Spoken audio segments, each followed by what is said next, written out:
Om Swastiastu, perkenalkan nama saya Komanggar Suarman Mawangsa dengan NIM 2200400026.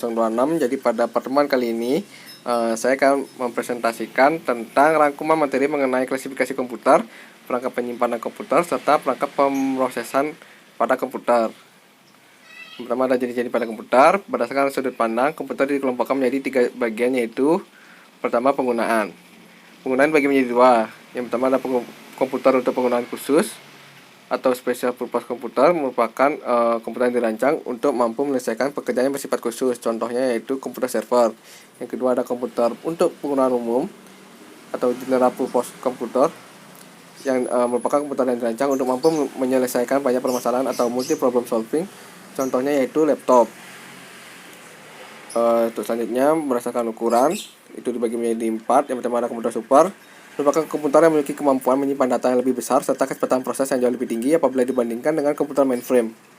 Contoh dari komputer ini yaitu Cray2. Yang kedua ada komputer mainframe.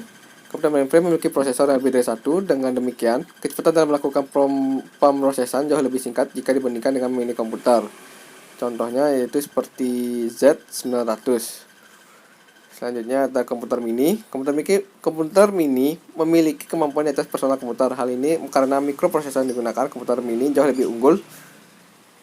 Contoh dari komputer mini yaitu IBM AS400. Selanjutnya ada personal komputer atau PC. Diciptakan untuk memenuhi kebutuhan perorangan atau personal. Komputer ini terdiri atas perangkat seperti CPU, monitor, mouse, dan keyboard. Contoh dari komputer ini yaitu workstation desktop. Terus selanjutnya berdasarkan data yang diolah, analog komputer digunakan untuk mengolah data yang bersifat kualitatif. Data yang diolah hanya berupa situasi kejadian. Contohnya yaitu termometer. Yang kedua ada digital komputer, merupakan komputer yang digunakan untuk mengolah data yang bersifat kuantitatif. Data yang diolah berupa simbol-simbol seperti simbol alfabetis, numerik, dan simbol khusus. Contoh dari komputer ini adalah IBM PC.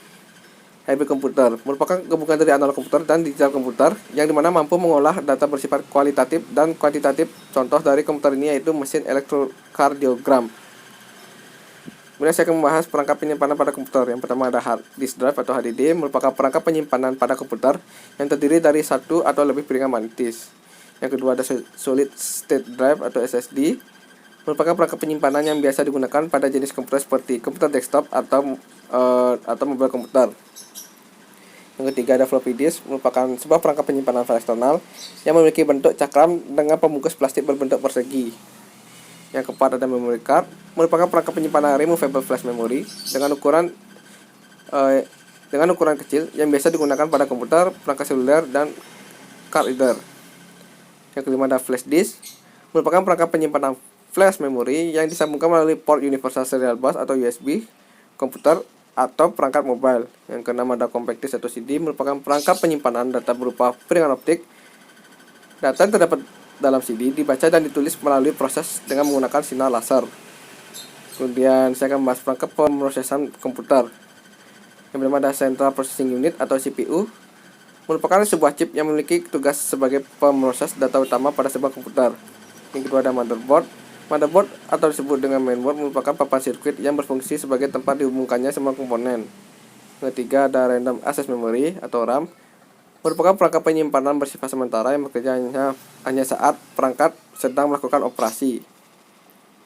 Yang keempat ada read only memory atau ROM, merupakan perangkat penyimpanan yang bersifat permanen. Hal ini berarti data yang disimpan tidak mudah berubah atau hilang. Yang kelima ada cache memory, merupakan perangkat komputer berfungsi untuk mempercepat pengaksesan data. Yang keenam ada video graphic array atau VGA, merupakan perangkat yang berfungsi dalam menampilkan suatu tampilan grafis pada layar.